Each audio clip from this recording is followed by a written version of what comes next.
So this is another one of our teams here at Church Security Answer Man, our effort to help you find some training for yourself or your team if you're a part of a church security plan. So let's get right into it and talk about this scenario. It's designed for you to be able to take it to your team 5 minutes before a service and have a quick discussion. You as a team leader, or get the team leader to give some direction on what they want, or you as a solo member of a church security team, maybe you're the only one, you can take a look at this and say, what would I do in this situation? And it comes to us from an actual situation that occurred. This is a media account of what happened. So we look at this. This has happened in Kingsport, Tennessee on October 8th.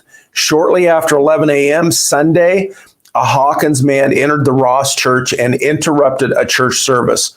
According to reports, the 36-year-old entered the church with a large hammer and disrupted the service by yelling that he was drunk. He then ran from the church as police were called. So we look at this situation and what are our options to do anything? Are we going to try to interrupt this process? He's got a hammer. Are you armed? Or are you not armed? It's looking at those kind of situations. It sounds like it happened pretty quick. In these situations, I always want to encourage us and remind us that we can have the church people leave possibly. If somebody comes in, they start disrupting the service, we just ask the congregation to leave. Go out the back door, leave. And we try to contain the situation until police arrive. We're calling the police right away. And then a couple of us maybe we're armed. We've got our firearm on this person because a hammer, it could be a deadly weapon if it's used as such. So, what are your options, though? I don't want to tell you all the options. I want you to think about things, give you some of my opinions, but we've certainly got the ability all the time to ask the congregation to leave. And then it's just us and the person with the hammer. Sounds like he left pretty quick. Are we going to chase him? And I always say we're not the police. So realistically, once he leaves our church, gets off of our church grounds, he's not our concern. We protect our people, property in some cases.